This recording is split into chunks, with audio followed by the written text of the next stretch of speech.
ਵਾਹਿਗੁਰੂ ਸਾਹਿਬ ਜੀ।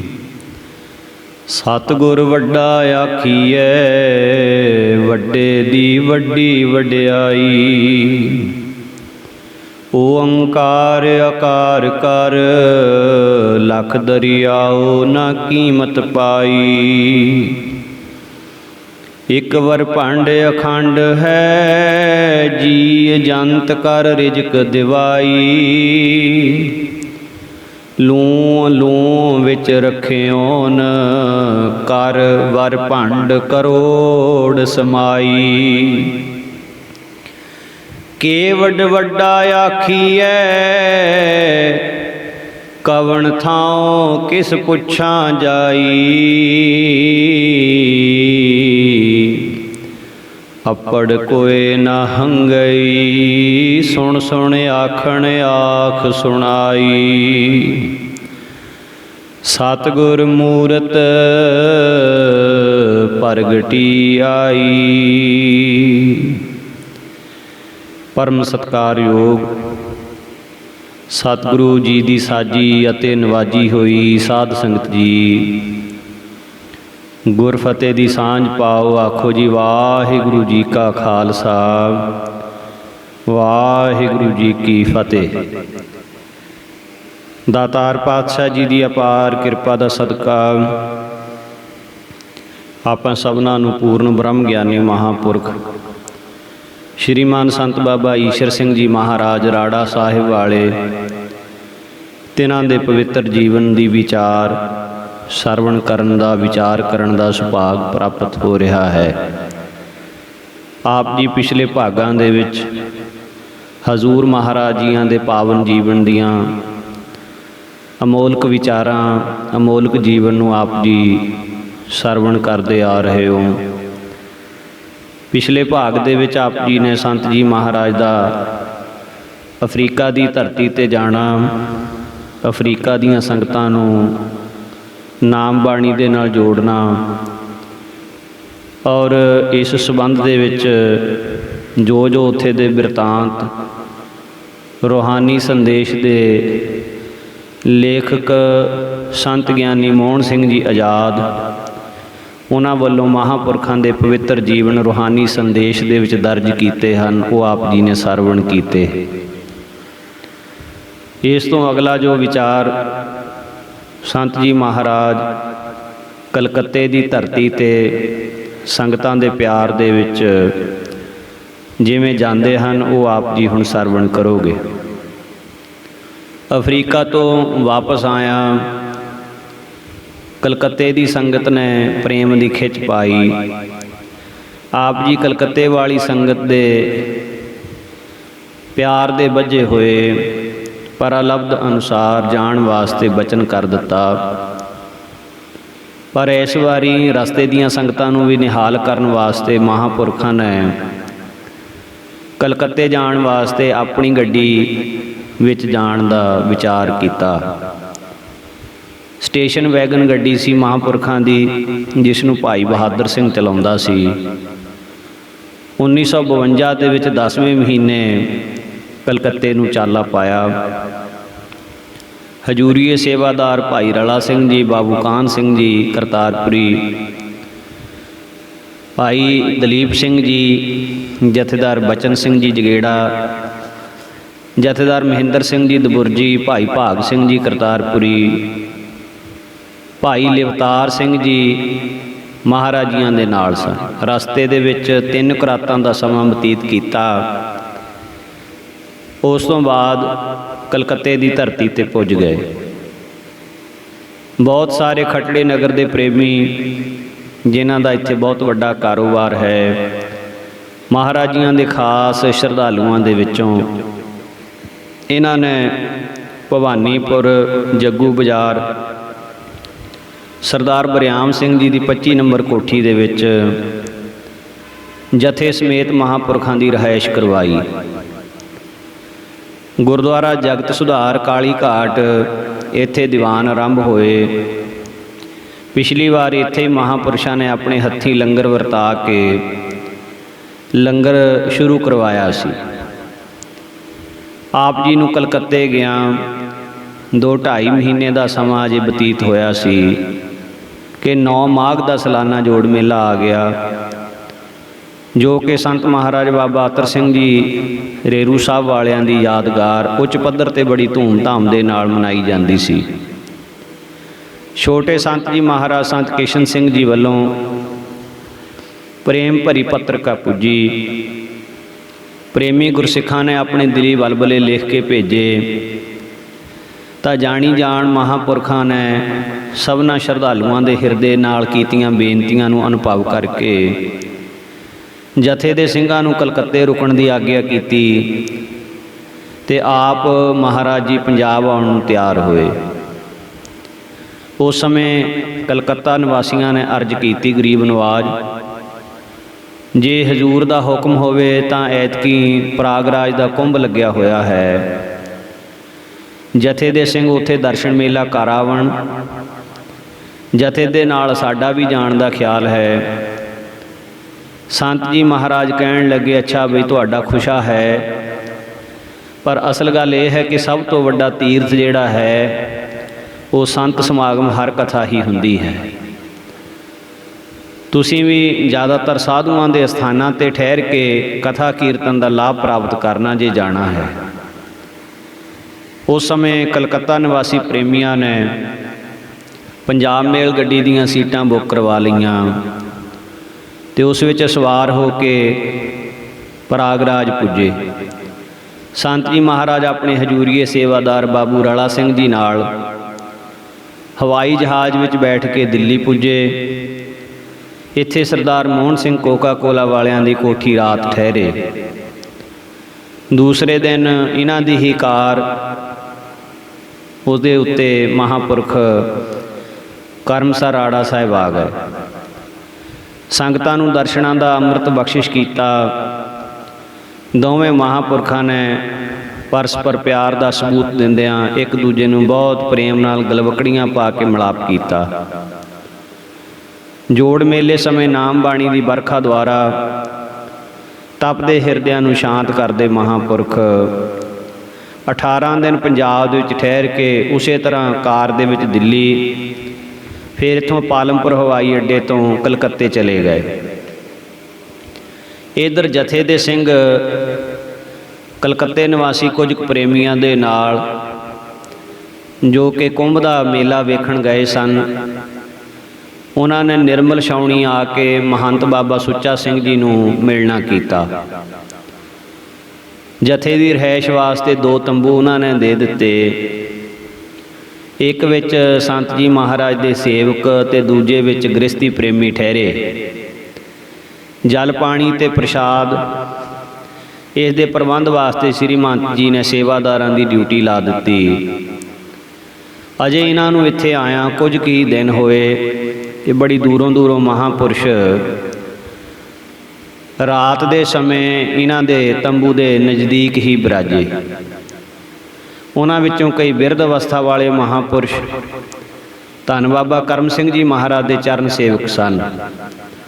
ਕਈਆਂ ਨੇ ਬਾਬਾ ਆਇਆ ਸਿੰਘ ਜੀ ਮਹਾਰਾਜ ਦੇ ਦਰਸ਼ਨ ਕੀਤੇ ਹੋਏ ਸਨ, ਕਈਆਂ ਨੇ ਬਾਬਾ ਰਾਮ ਸਿੰਘ ਜੀ ਤੇ ਬਾਕੀ ਬਾਬਾ ਮਾਝਾ ਸਿੰਘ ਜੀ ਦੇ ਸਮੇਂ ਕੇਵਲ ਸਥਾਨ ਦੀ ਯਾਤਰਾ ਹੀ ਕੀਤੀ ਸੀ।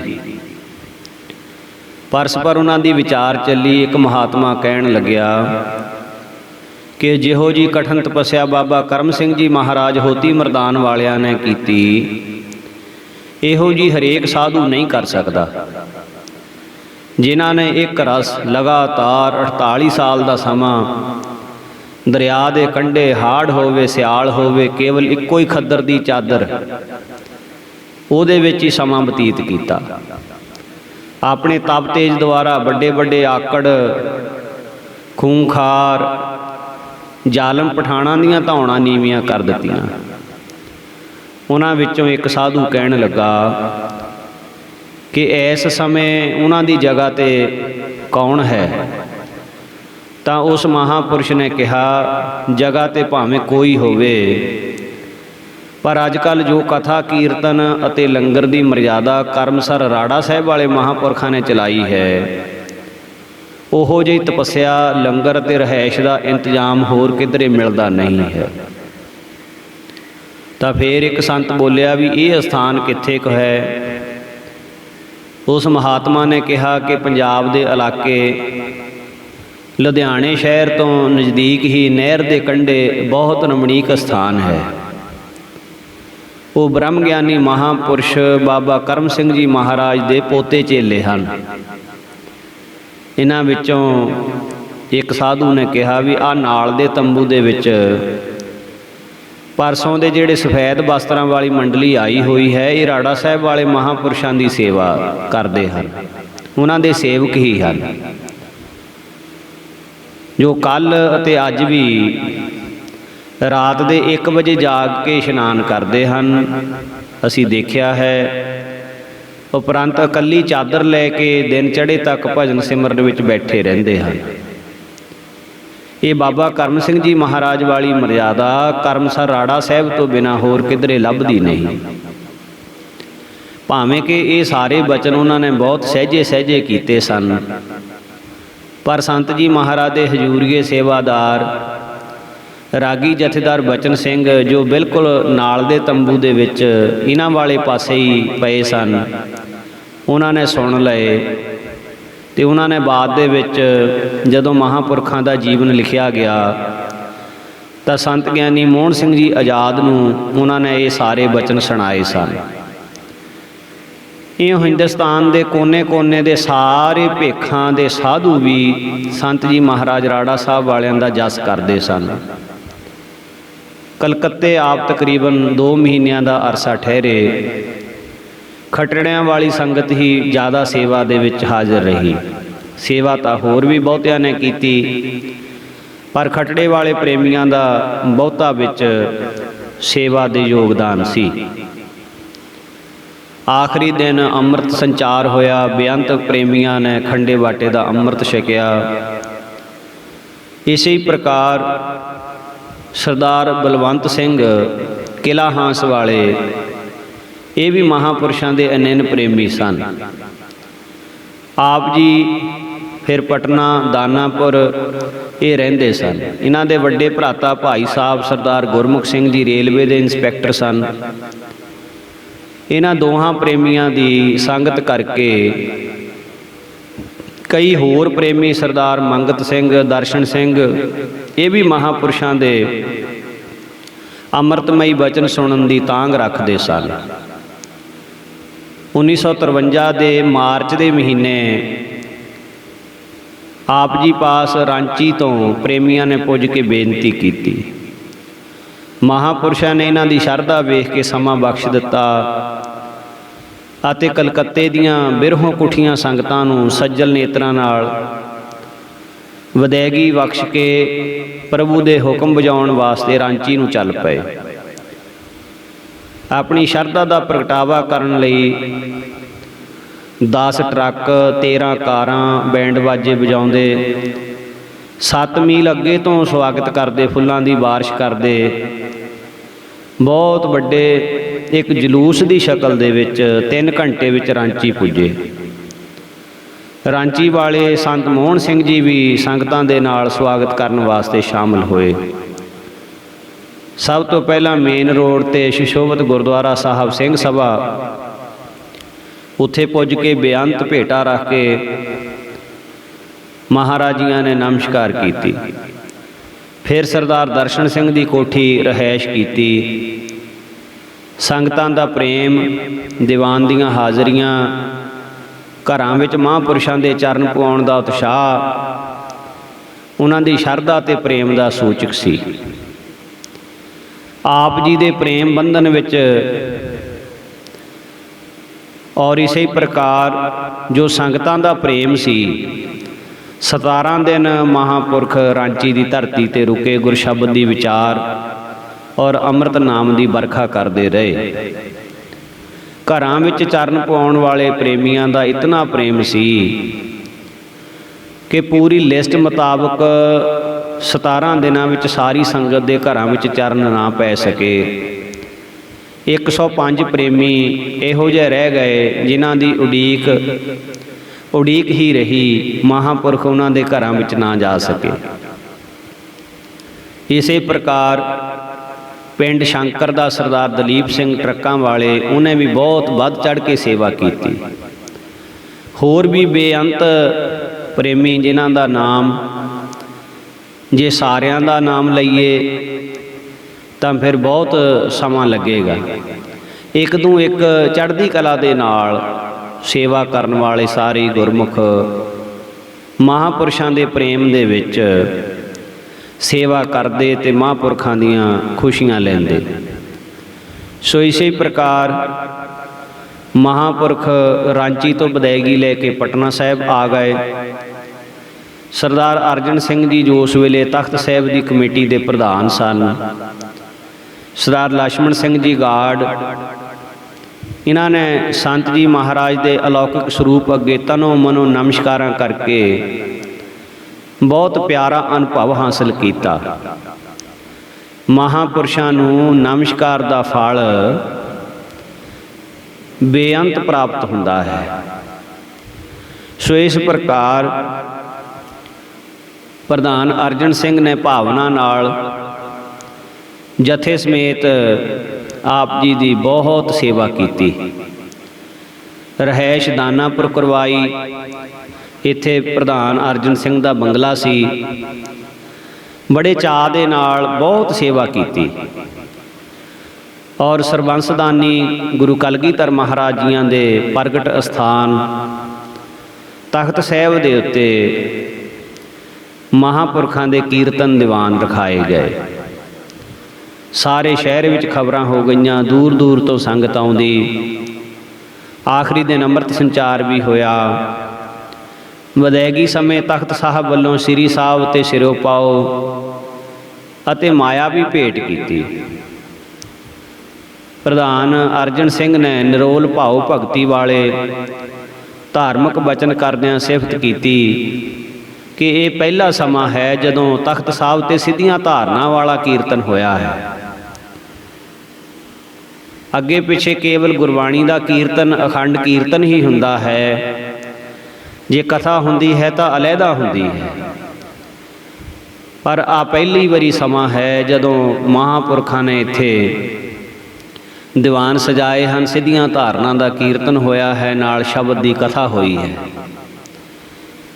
ਸੰਤ ਜੀ ਮਹਾਰਾਜ ਨੇ ਉੱਥੋਂ ਕੇਵਲ ਸਿਰੋਂ ਪਾਓ ਅਤੇ ਸ੍ਰੀ ਸਾਹਿਬ ਅੰਗੀਕਾਰ ਕੀਤਾ। ਜਿਹੜੀ ਮਾਇਆ ਸੀ, ਮਾਇਆ ਉਹਦੇ ਵਿੱਚ ਆਪਣੇ ਵੱਲੋਂ ਹੋਰ ਰਲਾ ਕੇ ਗੋਲਕ ਦੇ ਵਿੱਚ ਪਾ ਦਿੱਤੀ। ਵੈਸੇ ਵੀ ਸੰਤ ਜੀ ਮਹਾਰਾਜ ਕਿਸੇ ਵੀ ਗੁਰਸਥਾਨ ਤੋਂ ਮਾਇਆ ਕਦੇ ਲਿਆਉਂਦੇ ਹੀ ਨਹੀਂ ਸਨ, ਬਲਕਿ ਜਿੱਥੇ ਲੋੜ ਹੁੰਦੀ ਸੀ ਮਹਾਂਪੁਰਸ਼ ਕੋਲੋਂ ਦੇ ਕੇ ਆਉਂਦੇ ਸਨ। ਉੱਥੇ ਕਿਸੇ ਗੁਰਮੁਖ ਪ੍ਰੇਮੀ ਨੇ ਸਵਾਲ ਕੀਤਾ ਕਿ ਤਿਆਗ ਕਿਸ ਨੂੰ ਕਹਿੰਦੇ ਹਨ? ਤੇ ਸੰਤ ਜੀ ਮਹਾਰਾਜ ਕਹਿਣ ਲੱਗੇ, ਸਾਰੇ ਪਦਾਰਥਾਂ ਦੀ ਇੱਛਾ ਤੋਂ ਰਹਿਤ ਹੋਣਾ, ਸਾਰੀਆਂ ਕਾਮਨਾਵਾਂ ਦਾ ਤਿਆਗ ਕਰ ਦੇਣਾ, ਇਸੇ ਦਾ ਨਾਮ ਹੀ ਅਸਲੀ ਤਿਆਗ ਹੈ। ਜੇ ਕੋਈ ਕਹੇ ਵੀ ਘਰ-ਬਾਰ ਛੱਡ ਕੇ ਜੰਗਲਾਂ ਵਿੱਚ ਚਲੇ ਜਾਣਾ ਜਾਂ ਮੰਗ ਕੇ ਰੋਟੀ ਖਾਣੀ, ਸਰੀਰ ਤੇ ਕੱਪੜਾ ਨਾ ਪਹਿਨਣਾ, ਇਹ ਤਿਆਗ ਹੈ ਤਾਂ ਇਹ ਖਿਆਲ ਗਲਤ ਹੈ।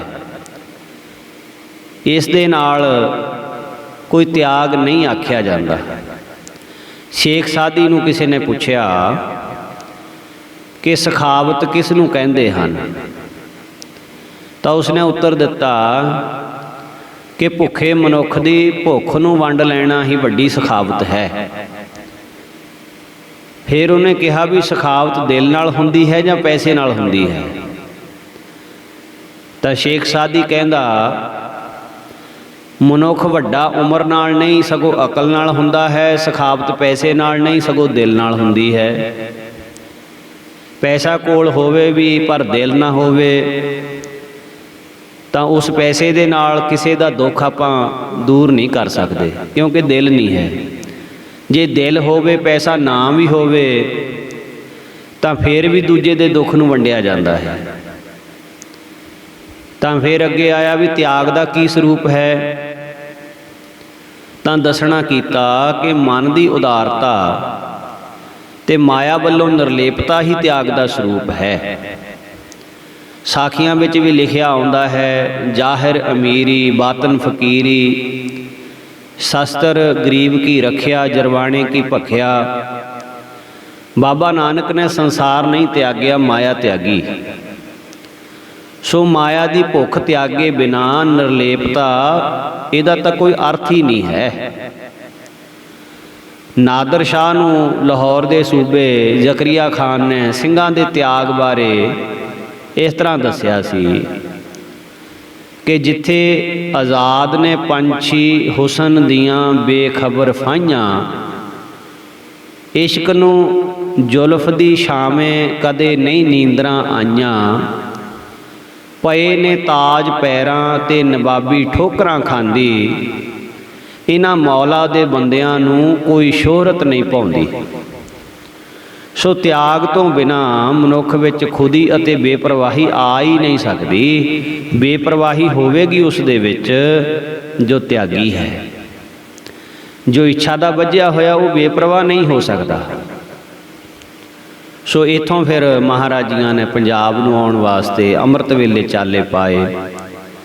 ਰਸਤੇ ਵਿੱਚ ਮੁਗਲ ਸਰਾਏ ਬਾਬੂ ਕਾਹਨ ਸਿੰਘ ਦਾ ਬਾਕਵ ਇੱਕ ਰੇਲਵੇ ਦਾ ਅਫਸਰ ਸੀ। ਇਸ ਨੂੰ ਤਾਰ ਦੁਆਰਾ ਪਤਾ ਦਿੱਤਾ ਗਿਆ। ਸ਼ਾਮ ਦਾ ਪ੍ਰਸ਼ਾਦਾ ਮੁਗਲ ਸਰਾਏ ਇਹਦੇ ਘਰ ਛਕਿਆ। ਉਸ ਸਮੇਂ ਫੇਰ ਚਾਲੇ ਪਾਏ। ਸਵੇਰ ਨੂੰ ਯੂਪੀ ਦੀ ਰਾਜਧਾਨੀ ਲਖਨਊ ਪੁੱਜ ਗਏ। ਇੱਥੇ ਸਰਦਾਰ ਭਗਵਾਨ ਸਿੰਘ ਲਾਹੌਰ ਵਾਲਾ ਰੇਲਵੇ ਵਰਕਸ਼ਾਪ ਦੇ ਵਿੱਚ ਵੱਡਾ ਅਫਸਰ ਸੀ। ਆਪ ਜੀ ਪ੍ਰੇਮ ਦੇ ਬੱਝੇ ਬਿਦਰ ਦੀ ਕੁੱਲੀ ਵਾਂਗ ਸਿੱਧੇ ਇਸੇ ਦੇ ਘਰ ਚਲੇ ਗਏ। ਇਸ ਨੂੰ ਅਚਾਨਚੱਕ ਮਹਾਂਪੁਰਸ਼ਾਂ ਦਾ ਦਰਸ਼ਨ ਹੋਇਆ। ਇੱਕਦਮ ਦਰਸ਼ਨ ਹੋਇਆ, ਦੇਸ਼ ਕਾਲ ਭੁੱਲ ਗਿਆ। ਐਸੀ ਮਸਤੀ ਚੜ੍ਹੀ ਕਿ ਸਰੀਰ ਦੀ ਸੁੱਧ ਨਾ ਰਹੀ। ਬੜੀ ਸੇਵਾ ਕੀਤੀ, ਭਾਵਨਾ ਦੇ ਨਾਲ ਰਹਿائش ਕਰਵਾਈ। ਆਪ ਜੀ ਨੂੰ ਬਾਰੰਬਾਰ ਬੇਨਤੀਆਂ ਕਰਕੇ ਇੱਕ ਹਫ਼ਤਾ ਨਹੀਂ ਸੀ ਤੁਰਨ ਦਿੱਤਾ। ਸੰਗਤ ਦਾ ਵੀ ਅਥਾਹ ਪ੍ਰੇਮ ਸੀ। ਰੇਲਵੇ ਬਸਤੀ ਆਲਮਗੀਰ ਵਿੱਚ ਕੀਰਤਨ ਕੀਤਾ। ਇੱਥੇ ਮਹਾਂਪੁਰਸ਼ਾਂ ਨੇ, ਬਹੁਤ ਸਾਰੇ ਪ੍ਰੇਮੀਆਂ ਨੇ ਅੰਮ੍ਰਿਤਪਾਨ ਕੀਤਾ। ਮਸਾਂ ਸੰਗਤ ਤੋਂ ਆਗਿਆ ਲੈ ਕੇ ਫਿਰ ਪੰਜਾਬ ਨੂੰ ਚਾਲਾ ਪਾਇਆ। ਕੁਝ ਕੁ ਦਿਨ ਫਿਰ ਗੋਬਿੰਦ ਨਗਰ ਕਾਨਪੁਰ ਸਰਦਾਰ ਸਾਧੂ ਸਿੰਘ ਚਰਨਾਰਥ ਵਾਲੇ ਦੇ ਘਰ ਠਹਿਰੇ। ਜੋ ਲੰਬੇ ਸਫ਼ਰ ਦੀ ਬਹੁਤੀ ਬੇਆਰਾਮੀ ਤੇ ਗਰਮੀ ਦੇ ਕਾਰਨ ਇੱਥੇ ਆਪ ਜੀ ਨੇ ਕੀਰਤਨ ਨਹੀਂ ਕੀਤਾ। ਗਲਾ ਕੁਝ ਖਰਾਬ ਸੀ। ਉਂਝ ਆਪ ਨੇ 4 ਦਿਨ ਦਰਸ਼ਨ ਦੇ ਕੇ ਫਿਰ ਇੱਥੋਂ ਸਿੱਧੇ ਹੀ ਰਾਤ ਨੂੰ ਚੱਲ ਕੇ ਦੂਸਰੇ ਦਿਨ ਕਰਮਸਰ ਦੀ ਧਰਤੀ ਤੇ ਆਣ ਪਹੁੰਚਣਾ ਕੀਤਾ। ਸੋ ਇਸ ਪ੍ਰਕਾਰ ਇਹ ਯਾਤਰਾ ਕਲਕੱਤੇ ਦੀ, ਰਾਂਚੀ, ਦਾਨਾਪੁਰ, ਪਟਨਾ ਸਾਹਿਬ ਔਰ ਰਸਤੇ ਦੇ ਵਿੱਚ ਜਿੱਥੇ ਜਿੱਥੇ ਰੁਕੇ ਆਪ ਜੀ ਨੇ ਸਰਵਣ ਕੀਤਾ ਹੈ। ਹੁਣ 1954 ਈਸਵੀ ਦੇ ਅੱਸੂ ਮਹੀਨੇ ਸੰਤ ਬਾਬਾ ਜੈਮਲ ਸਿੰਘ ਜੀ, ਜੋ ਭੂਰੀ ਵਾਲੇ ਸੰਤਾਂ ਦੇ ਨਾਮ ਨਾਲ ਮਸ਼ਹੂਰ, ਹਰਿਮੰਦਰ ਸਾਹਿਬ ਦੇ ਸਾਹਮਣੇ ਪ੍ਰਕਰਮਾਂ ਵਿੱਚ ਦਰਸ਼ਨੀ ਡਿਉੜੀ ਤੇ ਹੋਰ ਕਈ ਗੁਰਸਥਾਨਾਂ ਦੀ ਜਿਨ੍ਹਾਂ ਨੇ ਸੇਵਾ ਕਰਵਾਈ, ਇਹਨਾਂ ਨੇ ਮਹਾਂਪੁਰਸ਼ਾਂ ਦੇ ਕੋਲ ਰਾੜਾ ਸਾਹਿਬ ਆ ਕੇ ਬੇਨਤੀ ਕੀਤੀ ਕਿ ਮਹਾਰਾਜ ਆਪ ਸਾਰੇ ਹੀ ਮਹਾਂਪੁਰਸ਼ ਫਤਿਹਗੜ੍ਹ ਸਾਹਿਬ ਤੇ ਹੋਰ ਗੁਰਧਾਮਾਂ ਲਈ ਦਰਸ਼ਨ ਦਿਦਾਰੇ ਕਰਨ ਵਾਸਤੇ ਸਮਾਂ ਬਖਸ਼ੋ ਤੇ ਸਾਡੇ ਨਾਲ ਚੱਲੋ।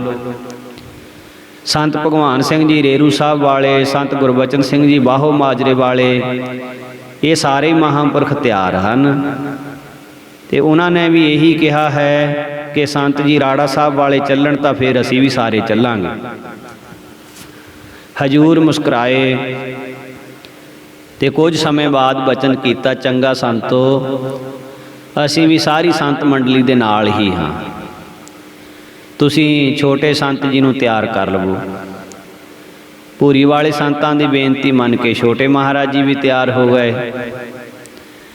ਦੋਵੇਂ ਮਹਾਂਪੁਰਸ਼ ਬਾਬੂ ਰਲਾ ਸਿੰਘ, ਮੇਹਰ ਸਿੰਘ ਪੀਟੀ ਮਾਸਟਰ ਅਤੇ ਹੋਰ ਅਸਥਾਨ ਦੇ ਪ੍ਰੇਮੀ ਕੁੱਲ 10 ਕੁ ਸਰੀਰਾਂ ਦੇ ਸਮੇਤ ਗੱਡੀ ਦੇ ਵਿੱਚ ਸਵਾਰ ਹੋ ਕੇ ਚੱਲ ਪਏ। ਇੱਕ ਗੱਡੀ ਸੰਤ ਭੂਰੀ ਵਾਲਿਆਂ ਦੀ ਆਪਣੀ ਸੀ, एक गड्डी विच संत भगवान सिंह जी ते होर सेवादार, संत गुरबचन सिंह जी बाहो माजरीए भी एक गड्डी लैके आए सन। इउं चारे गड्डियां दे विच 28 क प्रेमी सवार होए और अमृत वेले करमसर तो चले। दिन चढ़दे नूं फतेहगढ़ साहिब पुज गए, गुरस्थानां दा दर्शन दीदार कीता, कड़ाह प्रसाद करवाया। उपरंत चंडीगढ़ चले गए। इत्थे फिर कुछ सਮਾं चंडीगढ़ दी सैर, दोपहर का प्रशादा रोपड़ गुरुद्वारा पट्ठा साहिब विखे छकिया।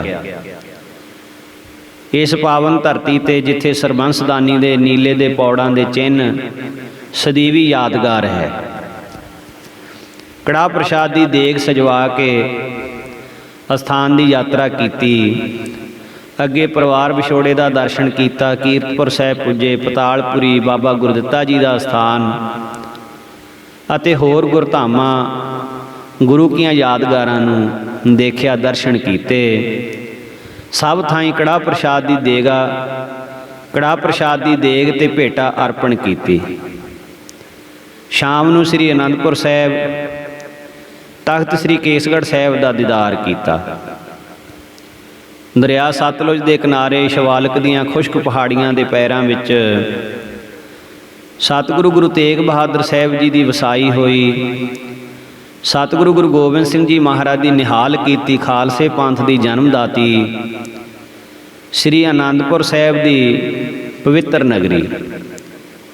श्री केसगढ़ ते श्री आनंदगढ़ साहिब सो अजे भी गुरु जस की धुनी सुनाई दिंदी है, जे कोई भावना दे नाल उन्हां अस्थानां की यात्रा करे। सतगुरां दे चरनां दा भौरा भाई कन्हैया साहिब जी वितकरे तो बिना सबनां नूं जल छकाउंदे अजे भी दिसदे हन, जे कोई भावना नाल देखे। भाई नंद लाल जी फारसी दीआं गज़लां राहीं सतगुरां दा जस करदे अज भी सुनाई दिंदे हन, जे कोई भावना नाल सुने। इत्थों दे जथेदार ज्ञानी फौजा सिंह जी सन। इतना महापुरुषां दा इकट्ठ देख के शरधा तो खाली हिरदा जर ना सकिया। महापुरुषां दे सेवादारां ने जथेदारां नूं रहैश वास्ते कमरियां दी पुछ पड़ताल की तां उन्होंने ना कर दी भी साडे कोल रहैश वास्ते कोई कमरा नहीं है। इउं इस दे मन की उपरामता जाण अगे जाण दी विचार की भी इत्थे रहण दे नाल जे इहदे मन नूं तंगी है तो भाई असीं नहीं रहांगे।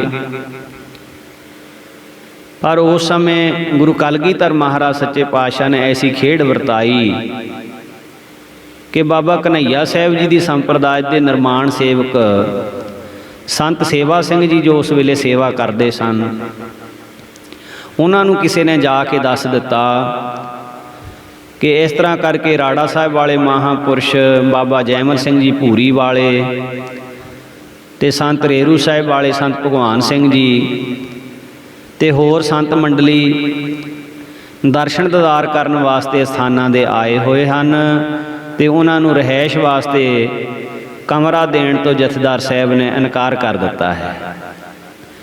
तो महापुरख जो कि उस वेले आनंदगढ़ किले की सेवा करवा रहे सन, संत सेवा सिंह जी कार सेवा वाले महापुरख, उन्होंने एकदम उसी वेले आण के बेनती की कि महापुरुषो आप जी केसगढ़ साहब ना रुक के आनंदगढ़ साहब रुको, आओ वो भी कलगीधर महाराज साहब का स्थान है। संत बाबा सेवा सिंह जी ने बहुत निमरता दे नाल बहुत प्यार दे नाल सारे साधुआं नूं बेनती की। इन्हां दे प्रेम दे विच इन्हां दी निमरता अगे सीस झुकाउंदियां होइयां सारे साधुआं ने सो किला आनंदगढ़ साहब जिथे महापुरुष संत सेवा सिंह जी सेवा करवा रहे सन उत्थे जाके रहैश की। सोहनी जगह रहैश अते भावना दे नाल बाबा सेवा सिंह जी ने सेवा की। सारे महापुरुष अमृत वेले इशनान करके 2.5 घंटे स्वै स्वरूप दे विच गुर शब्द का आनंद माण के पौ फुटन वाली सी कड़ाह प्रसाद दीआं देगां लैके गुरधामां दी यात्रा करी। इत्थों फिर चाला पाया। संत बाबा सेवा सिंह जी किला आनंदगढ़ साहब वाले महापुरखों ने जितने प्रेम दे नाल सेवा की, महापुरखों ने बहुत प्रसन्नता बख्शिश की और बहुत परस्पर प्यार दे नाल महापुरखों तो आग्या मंगी। इत्थों महापुरुष फिर नंगल पुजे, भाखड़े बन जाके दर्शन दीदारे कीते और उथे जो जो भी कारज हो रहा, सुरंगां विच ही पानी वग रहा, होर करते दी कुदरत दा सुंदर नज़ारा, वो सारा कुछ वेख्या। शाम नूं फिर नंगल वापस आ गए। इलाके दी संगत नूं पता लग्या, गुरुद्वारा साहब इकट्ठ जुड़ गया। कीर्तन वास्ते संगतां ने बेनती की, पर हुण साजी जथा तां नाल है ही नहीं सी। पर संगत दा अथाह प्यार जो समुंदर दे ज्वार भाटे वांग ठाठा मार रहा सी, प्रेमियां दी शरधा जान के भगत नामदेव दियां खड़तालां वांग सथानक साजियां दे, सो उन्हां साजां दे नाल ही महापुरखां ने कीर्तन कीता। गुरु जस विच संगतां दे मन इउं लीन हो गए भी ਸਰੋਤਿਆਂ नूं समय का ख्याल ही भुल गया। महापुरखां ने 3 घंटे कीर्तन किया। 3 घंटे का समा अख दे फरोके वांगू ही लंघ गया। 11 बजे दीवान की समाप्ति हुई। उपरंत बिराज गए महापुरख ते रात के 1 बजे फिर इशनान करके 1:30 बजे वापसी लिए चाले पाए। गुरस्थानां की यात्रा करते हुए सवेरे आसा दी वार का कीर्तन चल रहा सी जदों महापुरख राड़ा साहब पुज गए। इस तरह जदों आप जी 1953 ईस्वी विच कलकत्ते गए सन, उस समय सरदार चन्नन सिंह की लड़की बीबी हरबंस कौर भी चरनां विच हाजिर हो के सेवा करती रही, दीवान सुनती रही। भजन सिमरन तो पहलां तो ही करती सी और इस प्रकार परालब्ध दे वजे हुए इन्हां नूं मंसूरी जाना पिया। मंसूरी रह रहे सन। इन्हां ने संत जी महाराज नूं मंसूरी आउण वास्ते बेनती की। इन्हां दी भावना नूं जाणदियां होइआं महाराज 15 दिन मंसूरी की धरती ते भी ठहरे और इन्हां नूं दर्शन दीदार बख्शिश कीते। मंसूरी तो बाद महापुरख सितंबर महीना 1953 का अद्धी रात का समा कश्मीर दीआं पहाड़ियां दे विचों किसी दे रोण की आवाज़ महापुरखां दे कन्नी पई। खास प्रेमी जानी पछाणी आवाज़ जो श्रीनगर नूं गया होया बिपता दे वस हो के उस धरती ते बैठा संत महाराज नूं याद कर रहा सी। अद्धी रात का समा सी। महापुरखा ने बाबू रला सिंह जी नूं आवाज़ मारी। आवाज़ मार के कहा कि सवेरे कश्मीर नूं जाना है। बाबू रला सिंह जी ने 7 वचन आख दिता, सवेरे तैयारी कर लई। सवेरे इस वक्ते महाराज राड़ा साहब तो चल पे कश्मीर वाल। किला रायपुर सरदार करनैल सिंह दे खूह ते ठहरे। दूजे दिन सवखते किला रायपुर तो चल के शाम नूं उधमपुर पहुँच गए। इत्थे सराम विच रात कट्टी। लंगर दा समान बिस्तरा आदਿਕ तां कोल ही गड्डी विच रखिया होया सी। प्रसाद पानी तैयार करके छकिया। थोड़ा चिर बिराजे। दूसरे दिन सवखते ही फिर चाला पा के ते शाम तक श्रीनगर पहुँच गए। सो कश्मीर की धरती जिथे झीलां, चश्मे, हरियावल मैदान, केसर के खेत, बर्फीले पर्वत, सो ये बहुत शोभादायक ये धरती है। पक्के मकानां दे खेतां विच कामे, पहाड़ां दीआं कुखां बनाईयां होईयां, कखां दीआं झुग्गियां दे विच गरीब लोग सारे खुशहाल ते प्रसन्न चित फिरदे हैं। सो किसी बाबर वर्गे बादशाह ने भी ਇਹਨੂੰ ਧਰਤੀ ਦਾ ਸਵਰਗ ਕਥਨ ਕੀਤਾ ਹੈ। ਅਜੇ ਆਪ ਜੇਹਲਮ ਦਰਿਆ ਦੇ ਕੰਢੇ ਪੁੱਜੇ ਸਨ। ਨਾਲ ਦੇ ਸਿੰਘਾਂ ਨੇ ਰਿਹਾਇਸ਼ ਵਾਸਤੇ ਕੋਈ ਮਕਾਨ ਪੁੱਛਣਾ ਸੀ। ਇੰਨੇ ਨੂੰ ਦੂਰੋਂ ਹਜ਼ੂਰ ਦੀ ਗੱਡੀ ਪਛਾਣ ਕੇ ਦਰਸ਼ਨਾਂ ਲਈ ਬੇਵਲ ਹੋਏ ਪ੍ਰੇਮੀਆਂ ਨੇ ਆਪਣੀ ਗੱਡੀ ਮਗਰ ਲਾ ਦਿੱਤੀ। ਕਈ ਮੀਲ ਅੱਗੇ ਜਾ ਕੇ ਜੇਹਲਮ ਦੇ ਕੰਢੇ ਸੰਤ ਜੀ ਮਹਾਰਾਜ ਦੇ ਚਰਨਾਂ ਵਿੱਚ ਗੱਡੀ ਰੋਕ ਲਈ। ਇਹ ਦੋਵੇਂ ਜੀ ਸਰਦਾਰ ਦਲਜੀਤ ਸਿੰਘ ਤੇ ਬੀਬੀ ਮਨਜੀਤ ਕੌਰ ਦਿੱਲੀ ਰਹਿਣ ਵਾਲੇ, ਜੋ ਕਿ ਕਸ਼ਮੀਰ ਦੀ ਧਰਤੀ ਤੇ ਸੈਰ ਕਰਨ ਵਾਸਤੇ ਆਏ ਹੋਏ ਸਨ। ਇਹ ਦੌੜ ਕੇ ਚਰਨਾਂ ਵਿੱਚ ਆ ਕੇ ਡਿੱਗੇ ਤੇ ਇਹੋ ਹੀ ਆਖੀ ਜਾਣ, ਧੰਨ ਦਾਤਾ ਜੀ, ਧੰਨ ਦਾਤਾ ਜੀ, ਧੰਨ ਸਿਰਜਣਹਾਰ ਪ੍ਰਮਾਤਮਾ, ਸਾਡੀਆਂ ਮੰਨਦੀਆਂ ਜਾਣ ਕੇ ਇੱਥੇ ਪ੍ਰਦੇਸਾਂ ਵਿੱਚ ਸਾਨੂੰ ਦਰਸ਼ਨ ਬਖਸ਼ਣ ਆ ਗਏ। ਪਿਛਲੇ 3 ਦਿਨਾਂ ਤੋਂ ਲਗਾਤਾਰ ਯਾਦ ਕਰ ਰਹੇ ਸੀ। ਆਪ ਜੀ ਨੇ ਬੜੀਆਂ ਮੁਸ਼ਕਲਾਂ ਨਾਲ ਪਹਾੜੀ ਸਫ਼ਰ ਤੈਅ ਕੀਤਾ ਹੋਣਾ ਹੈ, ਪਰ ਆਪ ਜੀ ਸਾਡੀਆਂ ਬੇਨਤੀਆਂ ਸੁਣ ਕੇ ਐਡੀ ਦੂਰ ਆਪ ਜੀ ਨੇ ਕਿਰਪਾ ਕੀਤੀ ਹੈ। ਹੁਣ ਉਹ ਜੋ ਅੱਧੀ ਰਾਤ ਨੂੰ ਮਹਾਂਪੁਰਖਾਂ ਨੇ ਬਾਬੂ ਰਾੜਾ ਸਿੰਘ ਜੀ ਨੂੰ ਕਸ਼ਮੀਰ ਨੂੰ ਜਾਣ ਦਾ ਹੁਕਮ ਕੀਤਾ ਸੀ, ਉਹ ਜੋ ਪ੍ਰੇਮੀ ਦੀ ਆਵਾਜ਼ ਰੋਣ ਦੀ ਮਹਾਂਪੁਰਸ਼ਾਂ ਨੇ ਸੁਣੀ ਸੀ, ਇਹ ਦੋਵੇਂ ਜੀ ਸਰਦਾਰ ਦਲਜੀਤ ਸਿੰਘ ਤੇ ਬੀਬੀ ਮਨਜੀਤ ਕੌਰ ਸਨ। ਸੰਤ ਜੀ ਮਹਾਰਾਜ ਨੇ ਸਾਰੀ ਵਾਰਤਾ ਨੂੰ ਅਨੁਭਵ ਕਰਕੇ ਵੀ ਕੋਈ ਖਾਸ ਗੱਲ ਹੋਈ ਹੈ, ਇਹਨਾਂ ਗੁਰੂ ਪਿਆਰਿਆਂ ਨੂੰ ਧੀਰਜ ਦਿੱਤਾ ਅਤੇ ਨਾਲ ਦੇ ਸਿੰਘਾਂ ਨੂੰ ਕਿਹਾ ਵੀ ਤੁਸੀਂ ਰਿਹਾਇਸ਼ ਦਾ ਇੰਤਜ਼ਾਮ ਕਰੋ, ਅਸੀਂ ਇਹਨਾਂ ਦੇ ਨਾਲ ਹੋ ਕੇ ਫਿਰ ਆਉਂਦੇ ਹਾਂ। ਇਉਂ ਆਖ ਕੇ ਜਿੱਥੇ ਇਹ ਦਰਿਆ ਦੇ ਪਾਣੀ ਡਲ ਲੇਕ ਦੇ ਵਿੱਚ ਹਾਊਸ ਬੋਟ ਕਿਰਾਏ ਤੇ ਲੈ ਕੇ ਠਹਿਰੇ ਸਨ, ਮਹਾਰਾਜ ਜੀ ਉੱਥੇ ਆ ਗਏ। ਜਦੋਂ ਇਹਨਾਂ ਦੇ ਉਸ ਰਿਹਾਇਸ਼ ਸਥਾਨ ਤੇ ਮਹਾਂਪੁਰਖ ਗਏ, ਉਸ ਜਗ੍ਹਾ ਹਜ਼ੂਰ ਦੇ ਚਰਨਾਂ ਵਿੱਚ ਬੈਠ ਕੇ ਰੋ ਰੋ ਕੇ ਇਹਨਾਂ ਨੇ ਆਪਣੀ ਸਾਰੀ ਵਿਥਿਆ ਦੱਸੀ ਕਿ ਮਹਾਰਾਜ 3 ਦਿਨ ਹੋ ਗਏ ਹਨ। ਪਰਸੋਂ ਸ਼ਾਮੀ ਛੋਟਾ ਬੱਚਾ ਸਤਜੀਤ ਸਿੰਘ, ਜਿਸ ਦੀ ਉਮਰ 3 ਸਾਲਾਂ ਦੀ ਸੀ, ਖੇਲਦਾ ਖੇਲਦਾ ਜੋ ਬਾਹਰਲੀ ਖਿੜਕੀ ਹੈ, ਇਹਦੀ ਕੁੰਡੀ ਨਹੀਂ ਸੀ ਵੱਜੀ ਹੋਈ, ਬਾਹਰ ਨੂੰ ਖੁੱਲ੍ਹਦਾ ਸੀ, ਧੱਕਾ ਖਾ ਕੇ ਦਰਿਆ ਵਿੱਚ ਡਿੱਗ ਪਿਆ। ਪਤਾ ਨਹੀਂ ਕਿਸੇ ਜਾਨਵਰ ਨੇ ਨਿਗਲ ਲਿਆ ਜਾਂ ਪਾਣੀ ਦੇ ਵੇਗ ਵਿੱਚ ਰਿੜ ਕੇ ਕਿਸੇ ਪਾਸੇ ਚਲਿਆ ਗਿਆ। ਡਬੋਲੀਆਂ ਨੇ ਬੜੀ ਕੋਸ਼ਿਸ਼ ਕੀਤੀ ਹੈ, ਪਰ ਉਹ ਲੱਭਦਾ ਨਹੀਂ।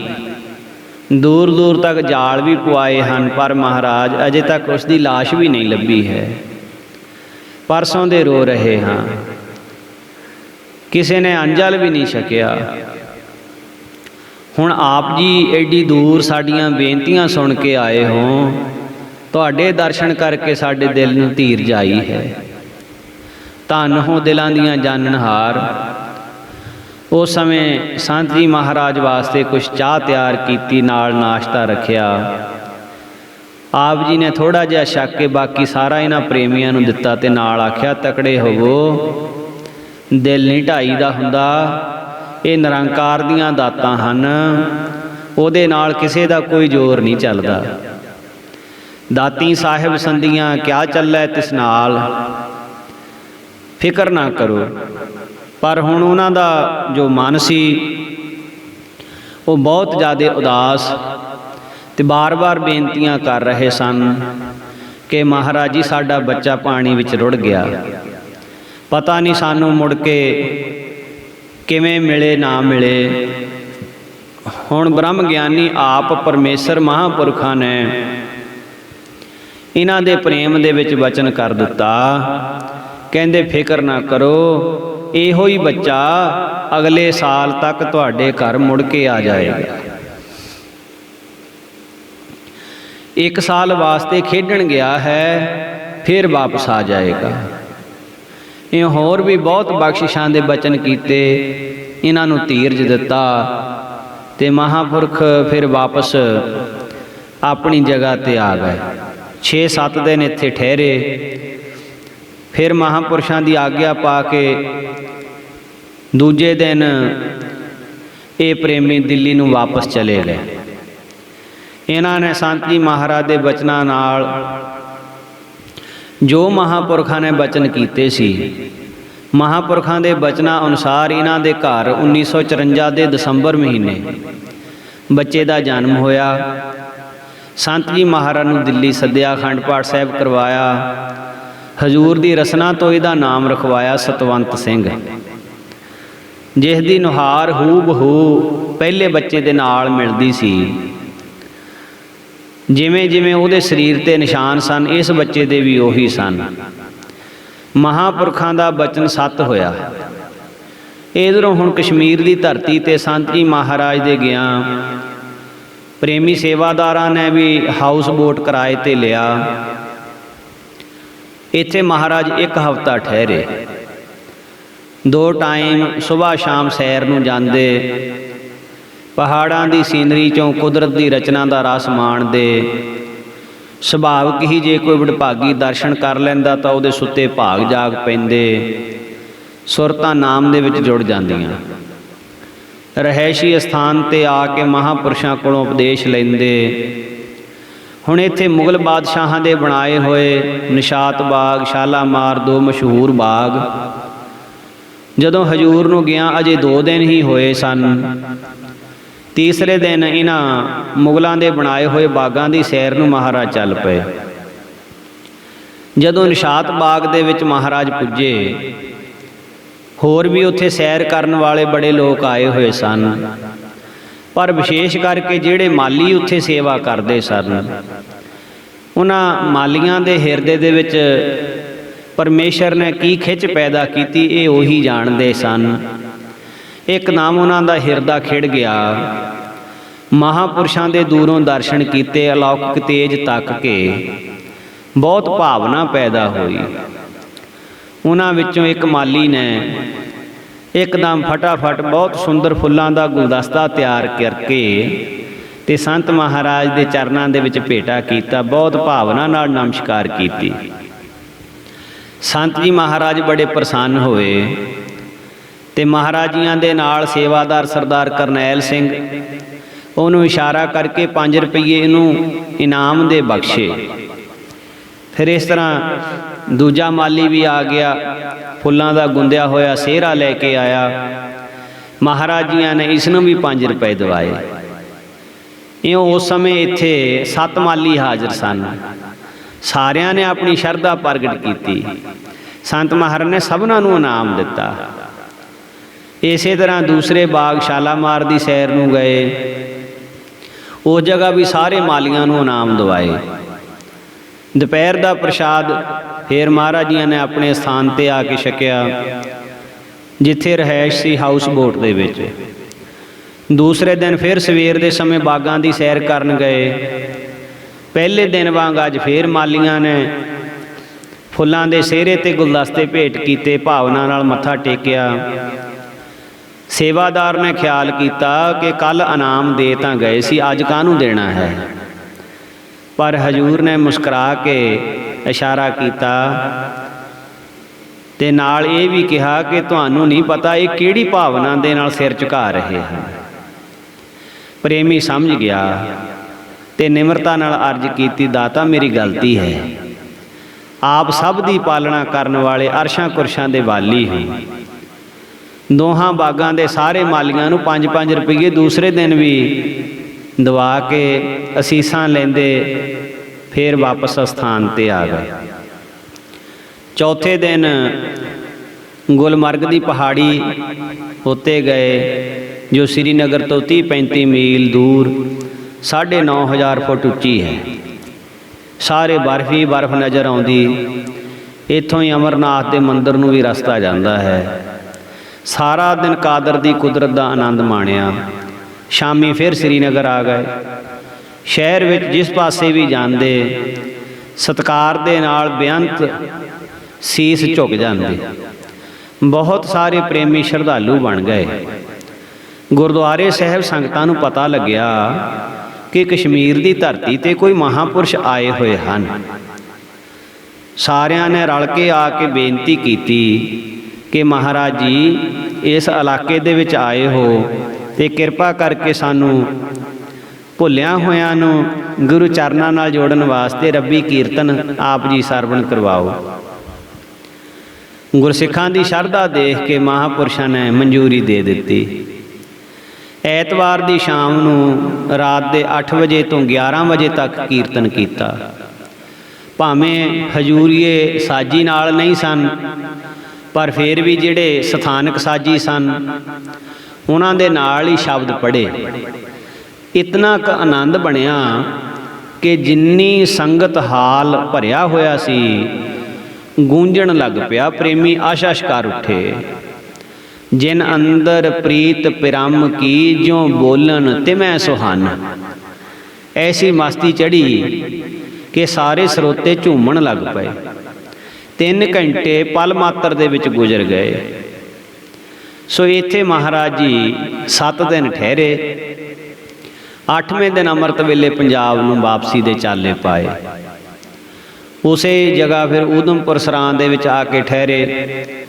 ਦੂਸਰੇ ਦਿਨ ਸ਼ਾਮ ਨੂੰ ਕਿਲ੍ਹਾ ਰਾਏਪੁਰ, ਫਿਰ ਇੱਥੋਂ ਫਿਰ ਮਹਾਰਾਜ ਰਾੜਾ ਸਾਹਿਬ ਆ ਗਏ। ਸੋ ਇਸ ਪ੍ਰਕਾਰ ਸੰਤ ਜੀ ਮਹਾਰਾਜ ਨੇ ਕਸ਼ਮੀਰ ਦੀ ਧਰਤੀ ਤੇ ਸੰਗਤਾਂ ਨੂੰ ਤਾਰਿਆ। 1953 ਦੇ ਸ਼ੁਰੂ ਵਿੱਚ ਵੱਡੇ ਤੇ ਛੋਟੇ ਸੰਤ ਜੀ ਮਹਾਰਾਜ ਰਾੜੇ ਪਿੰਡ ਵੱਲ ਛੱਪਰੀਆਂ ਦੀ ਥਾਂ ਕਮਰਿਆਂ ਦੀ ਲਾਈਨ ਪਵਾਉਣ ਵਾਸਤੇ ਵਿਚਾਰ ਕਰ ਰਹੇ ਅਤੇ ਨਾਲ ਹੀ ਸਕੂਲ ਦੀ ਇਮਾਰਤ ਨੂੰ ਵੀ ਪੱਕੇ ਕਰਨ ਦਾ ਖਿਆਲ ਕੀਤਾ।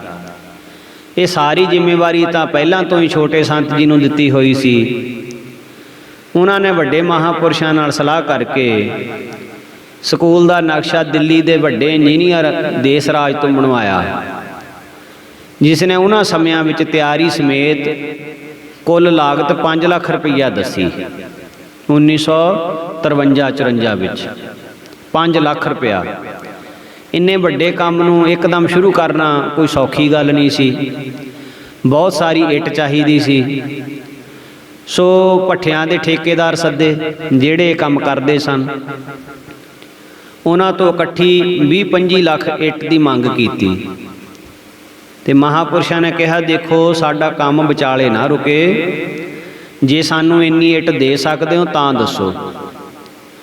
ਉਹਨਾਂ ਨੇ ਆਖਿਆ, ਮਹਾਰਾਜ ਸਾਡੇ ਪਾਸ ਇਤਨੀ ਇੱਟ ਤਾਂ ਜਮ੍ਹਾਂ ਹੈ ਨਹੀਂ, ਪਰ ਜੇਕਰ ਤੁਸੀਂ ਸਾਰੀ ਮਾਇਆ ਸਾਨੂੰ ਪਹਿਲਾਂ ਦੇ ਦੇਵੋ ਤਾਂ ਅਸੀਂ ਅਲੱਗ ਹੋਰ ਪੱਠਾ ਲਾ ਕੇ ਸੋ ਤੁਹਾਨੂੰ ਇੱਟ ਬਣਵਾ ਕੇ ਦੇ ਸਕਦੇ ਹਾਂ।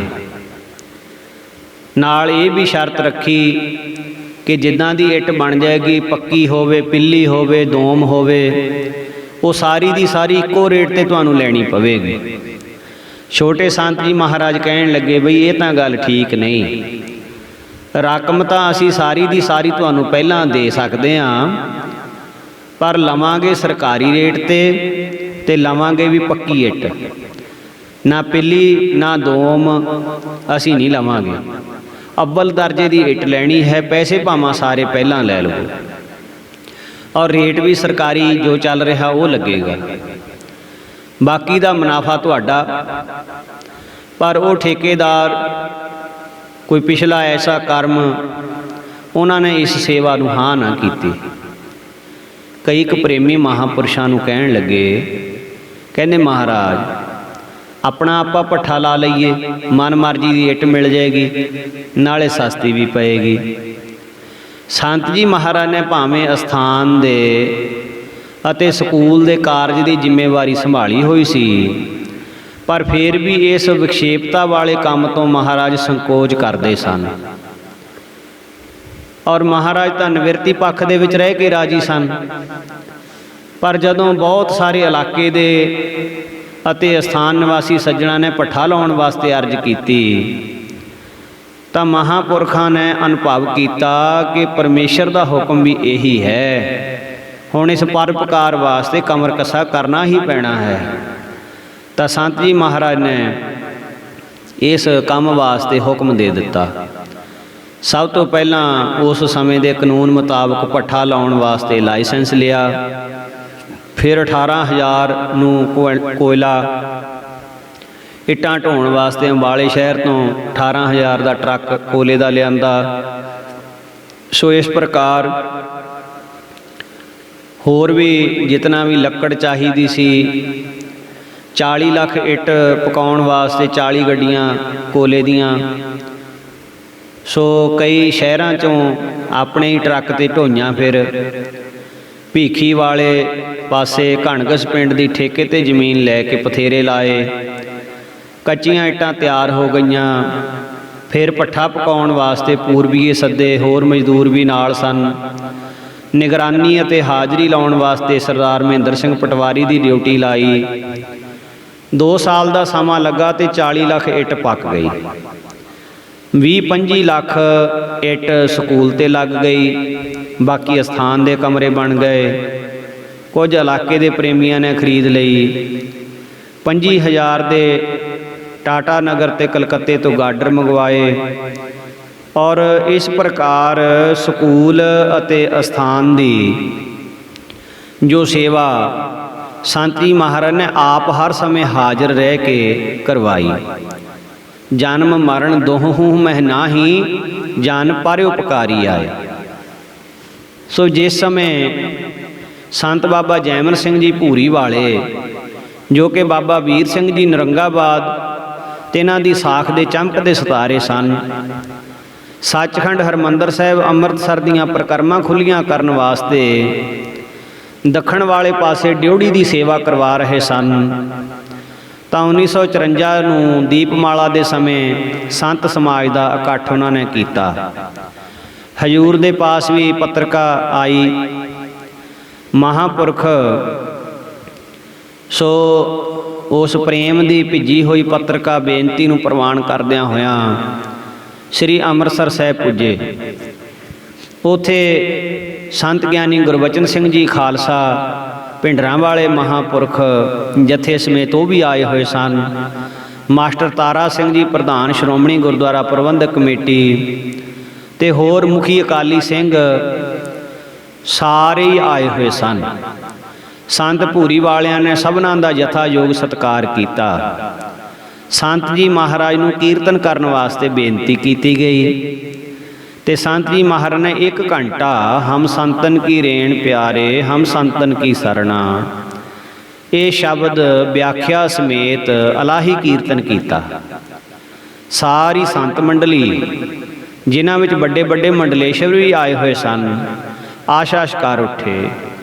ਪ੍ਰਕਾਸ਼ਮਈ ਚਿਹਰੇ ਦਾ ਪ੍ਰਭਾਵ ਤੇ ਕਮਾਈ ਵਾਲੇ ਹਿਰਦੇ ਚੋਂ ਨਿਕਲੇ ਬਾਣੀ ਦੇ ਸ਼ਬਦਾਂ ਦੀ ਖਿੱਚ ਨਾਲ ਸਾਰਿਆਂ ਦੇ ਮਨ ਕੀਲੇ ਗਏ। ਉਸ ਤੋਂ ਬਾਅਦ ਹੋਰ ਵੀ ਮਹਾਂਪੁਰਸ਼ ਬੋਲੇ, ਪਰ ਸਭਨਾਂ ਨੇ ਹਜ਼ੂਰ ਦੇ ਬਚਨਾਂ ਅਤੇ ਸ਼ਰਧਾ ਤੇ ਫੁੱਲ ਚਾੜਦਿਆਂ ਹੋਇਆਂ ਸਾਧੂਆਂ ਦੀ ਉਸਤਤ ਦੇ ਸ਼ਬਦ ਹੀ ਕਹੇ। ਸਫਲ ਜਨਮ ਹਰ ਜਨ ਕਾ ਉਪਜਿਆ, ਜਿਨ ਕੀਨੋ ਸੌਤ ਵਿਧਾਤਾ। ਸੋ ਇਸ ਪ੍ਰਕਾਰ ਮਹਾਂਪੁਰਖਾਂ ਨੇ ਇੱਥੇ ਸਤਸੰਗ ਦੁਆਰਾ ਸਭਨਾਂ ਨੂੰ ਨਿਹਾਲ ਕੀਤਾ। ਹੁਣ ਜਿਸ ਕਾਰਜ ਵਾਸਤੇ ਆਏ ਸਨ, ਮਹਾਰਾਜ ਜੀਆਂ ਨੇ ਪ੍ਰਕਰਮਾਂ ਦੀ ਸੇਵਾ ਵਾਸਤੇ ਬੇਅੰਤ ਮਾਇਆ ਦਾ ਗੱਫਾ ਭੇਂਟ ਕੀਤਾ। ਹਰਿਮੰਦਰ ਸਾਹਿਬ ਤੇ ਹੋਰ ਗੁਰਸਥਾਨਾਂ ਤੇ ਕੜਾਹ ਪ੍ਰਸ਼ਾਦ ਦੀਆਂ ਦੇਗਾਂ ਕਰਵਾ ਕੇ ਮਹਾਂਪੁਰਸ਼ਾਂ ਨੇ ਦਰਸ਼ਨ ਦਿਦਾਰੇ ਕੀਤੇ।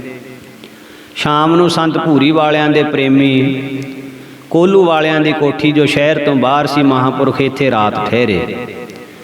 ਇਸ ਸਮੇਂ ਬਾਬਾ ਮਿਸ਼ਰਾ ਸਿੰਘ ਜੀ ਦੇ ਡੇਰੇ ਅਤੇ ਮਹੰਤ ਬਾਬਾ ਹਾਕਮ ਸਿੰਘ ਜੀ ਦੀ ਬੇਨਤੀ ਮੰਨ ਕੇ ਸੰਤ ਮਹਾਰਾਜ ਉਹਨਾਂ ਦੇ ਸਥਾਨ 'ਤੇ ਵੀ ਗਏ। ਉਹਨਾਂ ਮਹਾਂਪੁਰਸ਼ਾਂ ਨੇ ਵੀ ਆਪ ਜੀ ਦਾ ਉੱਚਾ ਆਸਣ ਲਗਾ ਕੇ ਬੜਾ ਪੂਜਨ ਕੀਤਾ, ਸਤਿਕਾਰ ਕੀਤਾ। ਭੇਟਾ ਲਈ ਬਦਾਮ, ਮਿਸ਼ਰੀ, ਸਿਰੋਂ ਪਾਓ, ਮਾਇਆ ਇਹ ਅਰਪਣ ਕੀਤੇ, ਪਰ ਮਹਾਂਪੁਰਸ਼ਾਂ ਨੇ ਕੇਵਲ ਸਿਰੋਂ ਪਾਓ ਹੀ ਪ੍ਰਵਾਨ ਕੀਤਾ। ਦੂਸਰੇ ਦਿਨ ਫਿਰ ਮਹਾਰਾਜ ਵਾਪਸ ਆ ਗਏ। ਸਦੀਆਂ ਤੋਂ ਬੇਆਬਾਦ ਧਰਤੀ ਪਈ ਸੀ ਧਬਲਾਨ ਦੀ। ਇਲਾਕੇ ਦੀ ਕਿਸਮਤ ਜਾਗ ਪਈ। ਇਲਾਕੇ ਦੇ ਜੀਵਾਂ ਦੇ ਸ਼ੁਭ ਪੁੰਨਾਂ ਨੇ ਸੰਤ ਜੀ ਮਹਾਰਾਜ ਦੇ ਮਨ ਵਿੱਚ ਫੁਰਨਾ ਪੈਦਾ ਕਰ ਦਿੱਤਾ ਇਹ ਜ਼ਮੀਨ ਜੋ ਸੀ ਮਹਾਰਾਜਿਆਂ ਦੇ ਹਜ਼ੂਰੀ ਸੇਵਾਦਾਰ ਬਾਬੂ ਰਲਾ ਸਿੰਘ ਜੀ ਦੀ ਸੀ, ਜੋ ਕਿ ਇਹਨਾਂ ਨੇ ਪਹਿਲਾਂ ਹੀ ਮਹਾਂਪੁਰਸ਼ਾਂ ਦੇ ਨਾਮ ਤੇ ਅਰਦਾਸ ਕਰਵਾ ਦਿੱਤੀ ਸੀ। 1954 ਦੇ ਵਿੱਚ ਰਜਿਸਟਰੀ ਵੀ ਹੋ ਗਈ ਸੀ। ਇਹ ਅਸਥਾਨ ਵਾਲੀ ਸਾਰੀ ਜਿਹੜੀ ਜ਼ਮੀਨ ਸੀ 163 ਬਿੱਘੇ ਸੀ, ਜਿਸ ਵਿੱਚ 123 ਬਿੱਘੇ ਬਾਬੂ ਰਾਲਾ ਸਿੰਘ ਜੀ ਦੀ, 40 ਬਿੱਘੇ ਸਰਦਾਰ ਜਿਉਣ ਸਿੰਘ ਨੰਬਰਦਾਰ ਨੇ ਅਰਦਾਸ ਕਰਵਾਈ ਸੀ। ਸਾਰੀ ਜ਼ਮੀਨ ਦੇ ਵਿਚਕਾਰ ਹੁਣ ਅਸਥਾਨ ਬਣਿਆ ਹੋਇਆ ਹੈ। ਅਸਥਾਨ ਦੇ ਵਿਚਕਾਰ ਸੰਤ ਜੀ ਮਹਾਰਾਜ ਦਾ ਭੋਰਾ ਵੀ ਹੈ। ਇਸ ਤੋਂ ਇਲਾਵਾ 5 ਬਿੱਘੇ ਜ਼ਮੀਨ ਬਾਬਾ ਵੀਰ ਸਿੰਘ ਤੇ ਉਸਦੇ ਘਰੋਂ ਮਾਤਾ ਈਸ਼ਰ ਕੌਰ, ਜੋ ਕਿ ਤਬਲਾਨ ਪਿੰਡ ਦੇ ਸਨ, ਇਹਨਾਂ ਨੇ ਵੀ ਅਰਦਾਸ ਕਰਵਾਈ ਸੀ। ਸਭ ਤੋਂ ਪਹਿਲਾਂ ਇੱਥੋਂ ਦੀ ਸੇਵਾ ਵਾਸਤੇ ਜੂਨ 1954 ਈਸਵੀ ਨੂੰ ਭਾਈ ਪ੍ਰੇਮ ਸਿੰਘ ਨੂੰ ਭੇਜਿਆ। ਇਹ ਹਾੜ ਦੀ ਸਖਤ ਗਰਮੀ ਵਿੱਚ ਕੱਲਰ ਦੀ ਕੱਚ ਵਰਗੀ ਧਰਤੀ ਨੂੰ ਜਦੋਂ ਕਹੀ ਦਾ ਟੱਕ ਮਾਰਦੇ ਸੀ ਤੇ ਕਹੀ ਸਿਰ ਨੂੰ ਆਉਂਦੀ ਸੀ। ਸੋ ਇੱਥੇ ਮਹਾਂਪੁਰਖਾਂ ਨੇ ਧਰਤੀ ਨੂੰ ਭਾਗ ਲਾਉਣ ਵਾਸਤੇ ਥੋੜ੍ਹੇ ਸਮੇਂ ਦੇ ਵਿੱਚ ਹੀ ਬਹੁਤ ਵੱਡਾ ਪਸਾਰਾ ਜਿਹੜਾ ਹੈ ਇੱਥੇ ਬਣਾ ਦਿੱਤਾ। ਬਹੁਤ ਸੁੰਦਰ ਅਸਥਾਨ ਬਣ ਗਿਆ। ਇਲਾਕੇ ਦੇ ਵਿੱਚ ਬੇਅੰਤ ਮਹਿਮਾ ਹੋਣ ਲੱਗੀ। ਤਬਲਾਨ ਦੀ ਜ਼ਮੀਨ ਇੱਕ ਪਾਸਿਓਂ ਉਪਜਾਊ, ਪਰ ਸੰਤ ਆਸ਼ਰਮ ਵਾਲਾ ਪਾਸਾ ਸੀ ਜਿਹੜਾ, ਇੱਥੇ ਸ਼ੋਰਾ ਹੀ ਸ਼ੋਰਾ ਸੀ। ਪਹਾੜਾਂ 'ਤੇ ਪਈ ਬਰਫ਼ ਵਾਂਗੂ ਭੁਲੇਖਾ ਪੈਂਦਾ ਸੀ ਕਲਰ ਦਾ। ਸੋ ਉਸ ਵਿੱਚ ਹੀ ਮਹਾਂਪੁਰਸ਼ਾਂ ਦਾ ਨਿਵਾਸ ਸੀ। ਸੋ ਇੱਥੇ ਦੇ ਜੋ ਸ਼ਰਧਾਲੂ ਸਨ, ਸਰਦਾਰ ਪ੍ਰਤਾਪ ਸਿੰਘ ਕੈਰੋਂ, ਡਾਕਟਰ ਜੋਧ ਸਿੰਘ, ਉਹਨਾਂ ਦਾ ਪੁੱਤਰ ਸਰਦਾਰ ਸੁੰਦਰ ਸਿੰਘ DC, ਇਹ ਇੱਕ ਵਾਰੀ ਹਾਜ਼ਰੀ ਭਰਨ ਵਾਸਤੇ ਆਏ। ਪ੍ਰਤਾਪ ਸਿੰਘ ਕੈਰੋਂ ਉਸ ਵੇਲੇ ਮੁੱਖ ਮੰਤਰੀ ਸੀ। ਸੋ ਮਹਾਂਪੁਰਖਾਂ ਨੇ ਧਾਰਨਾ ਪੜ੍ਹੀ ਕੀਰਤਨ ਦੇ ਵਿੱਚ, ਲੁੱਟ ਲੁੱਟ ਲੋ ਨਸੀਬਾਂ ਵਾਲੇ ਬੰਦਿਓ, ਲੁੱਟ ਪੈ ਗਈ ਰਾਮ ਨਾਮ ਦੀ। ਔਰ ਜਗਤ ਦੀ ਅਸਾਰਥਾ ਵਾਸਤੇ ਅਕਾਲ ਉਸਤਤ ਦੇ ਵਿੱਚੋਂ ਬਚਨ ਕੀਤੇ, ਏਕ ਭਏ ਏਕ ਗਏ ਏਕ ਫੇਰ ਭਏ, ਰਾਮਚੰਦਰ ਕ੍ਰਿਸ਼ਨ ਕੇ ਅਵਤਾਰ ਵੀ ਅਨੇਕ ਹੈ। ਭਾਵ ਕਿ ਇਸ ਸੰਸਾਰ ਤੇ ਬੜੇ ਬੜੇ ਹੋ ਕੇ ਚਲੇ ਗਏ, ਵਾਰੀ ਸਿਰ ਸਭਨਾਂ ਨੇ ਚਲੇ ਜਾਣਾ। ਦੀਵਾਨ ਦੀ ਸਮਾਪਤੀ ਤੋਂ ਉਪਰੰਤ ਜੋ ਮੁੱਖ ਮੰਤਰੀ ਪ੍ਰਤਾਪ ਸਿੰਘ ਕੈਰੋਂ, ਉਹਦੇ ਮਨ ਤੇ ਇਤਨਾ ਅਸਰ ਹੋਇਆ ਕਿ ਇਕਾਂਤ ਦੇ ਵਿੱਚ ਮਹਾਂਪੁਰਸ਼ਾਂ ਦੇ ਦਰਸ਼ਨ ਕਰਨ ਦੀ ਮੰਗ ਕੀਤੀ। ਮਹਾਂਪੁਰਸ਼ਾਂ ਦੇ ਚਰਨਾਂ ਦੇ ਵਿੱਚ ਜਾਣ ਦਾ ਸਮਾਂ ਮਿਲ ਗਿਆ ਤੇ ਸੇਵਾ ਮੰਗੀ ਵੀ, ਮਹਾਰਾਜ ਕਿਰਪਾ ਕਰਕੇ ਮੈਨੂੰ ਕੋਈ ਸੇਵਾ ਬਖਸ਼ੋ। ਤਾਂ ਸੰਤ ਜੀ ਮਹਾਰਾਜ ਕਹਿਣ ਲੱਗੇ, ਕਹਿੰਦੇ ਦੇਖੋ ਆਹ ਧਰਤੀ ਜਿਹੜੀ ਹੈ ਦੂਰ ਦੂਰ ਤਾਈਂ ਕਲਰ ਨੇ, ਸ਼ੋਰੇ ਨੇ ਖਰਾਬ ਕੀਤੀ ਹੋਈ ਹੈ। ਜ਼ਿਮੀਂਦਾਰ ਗਰੀਬ ਹਨ, ਤੁਸੀਂ ਸਰਕਾਰੀ ਸ਼ਕਤੀ ਰੱਖਣ ਵਾਲੇ ਲੋਕ ਹੋ। ਜੇ ਇਸ ਜ਼ਮੀਨ ਦਾ ਭਲਾ ਹੋ ਸਕਦਾ, ਇਹਨੂੰ ਵਾਹੀਯੋਗ ਬਣਾਓ। ਇਹ ਇਲਾਕਾ ਬਹੁਤ ਪਛੜਿਆ ਹੋਇਆ ਹੈ, ਕਿਸੇ ਸਿਆਸੀ ਨੇਤਾ ਨੇ ਇਹਨਾਂ ਦੀ ਸਾਰ ਨਹੀਂ ਲੈਣੀ। ਤੁਸੀਂ ਸ਼ਰਧਾਵਾਨ ਹੋ, ਜੇ ਇਹਨੂੰ ਵੱਡੀਆਂ ਸੜਕਾਂ ਨਾਲ ਜੋੜ ਦੇਵੋ ਤਾਂ ਇਸ ਇਲਾਕੇ ਦਾ ਭਲਾ ਹੋ ਜਾਵੇ। ਪ੍ਰਤਾਪ ਸਿੰਘ ਕੈਰੋਂ ਨੇ ਉਸ ਵੇਲੇ ਮਹਾਂਪੁਰਖਾਂ ਦੇ ਚਰਨਾਂ 'ਚ ਬੇਨਤੀ ਕੀਤੀ ਕਿ ਮੇਰੇ ਧੰਨ ਭਾਗ ਹਨ ਜੋ ਆਪ ਜੀ ਨੇ ਕਿਰਪਾ ਕਰਕੇ ਮੈਨੂੰ ਇਹ ਸੇਵਾ ਬਖਸ਼ਿਸ਼ ਕੀਤੀ ਹੈ। ਥੋੜ੍ਹੇ ਹੀ ਸਮੇਂ ਦੇ ਵਿੱਚ ਪ੍ਰਤਾਪ ਸਿੰਘ ਕੈਰੋਂ ਨੇ ਜੋ ਪੱਕੀ ਸੜਕ ਪਟਿਆਲਾ ਸੰਗਰੂਰ, ਉਸ ਦੇ ਨਾਲ ਇਸ ਨੂੰ ਤਬਲਾਨ ਨੂੰ ਜੋੜਿਆ ਔਰ ਰੀਕਲੇਮ ਐਕਟ ਦੇ ਰਾਹੀਂ ਧਰਤੀ ਨੂੰ ਵਾਹੀਯੋਗ ਬਣਾਉਣ ਵਾਸਤੇ ਪਾਣੀ ਦਾ ਸੂਆ ਵੀ ਇੱਥੇ ਪਹੁੰਚਾ ਦਿੱਤਾ ਔਰ ਇਲਾਕੇ ਦੀ ਸਹਿਜੇ ਸਹਿਜੇ ਤਰੱਕੀ ਹੋਣੀ ਸ਼ੁਰੂ ਹੋ ਗਈ। ਸੋ ਇਸ ਪ੍ਰਕਾਰ ਮਹਾਂਪੁਰਖਾਂ ਨੇ ਇੱਥੇ ਵੀ ਇਲਾਕੇ ਦੇ ਭਲੇ ਵਾਸਤੇ, ਪਰਉਪਕਾਰ ਵਾਸਤੇ ਇਹ ਬਚਨ ਜਿਹੜਾ ਹੈ ਉਹ ਕੀਤਾ। ਜੇ ਕੋਈ ਸਿਆਸੀ ਬੰਦਾ ਮਹਾਂਪੁਰਸ਼ਾਂ ਦੇ ਕੋਲ ਆਇਆ ਵੀ, ਚੀਫ ਮਿਨਿਸਟਰ ਸਰਦਾਰ ਪ੍ਰਤਾਪ ਸਿੰਘ ਕੈਰੋਂ, ਉਸ ਨੂੰ ਵੀ ਪਰਉਪਕਾਰ ਦੀ ਪ੍ਰੇਰਨਾ ਦਿੱਤੀ, ਪਰਉਪਕਾਰ ਕਰਵਾਇਆ। ਇਲਾਕੇ ਦਾ ਅੱਜ ਦਬਲਾਨ ਏਰੀਆ ਜਦੋਂ ਜਾ ਕੇ ਦਰਸ਼ਨ ਕਰਦੇ ਹਾਂ ਤਾਂ ਪੂਰੀ ਤਰੱਕੀ ਅੱਜ ਦੇ ਸਮੇਂ ਦੇ ਵਿੱਚ ਉੱਥੇ ਦੇਖਣ ਨੂੰ ਮਿਲਦੀ ਹੈ। ਇਹ ਮਹਾਂਪੁਰਸ਼ਾਂ ਦੇ ਪਰਉਪਕਾਰ ਦਾ ਸਦਕਾ ਹੈ। ਸੋ ਇਸ ਤੋਂ ਅਗਲੀ ਵਿਚਾਰ ਆਉਣ ਵਾਲੇ ਸਮੇਂ ਦੇ ਵਿੱਚ ਹਜ਼ੂਰ ਦੀ ਕਿਰਪਾ ਦੇ ਨਾਲ ਕੀਤੀ ਜਾਵੇਗੀ।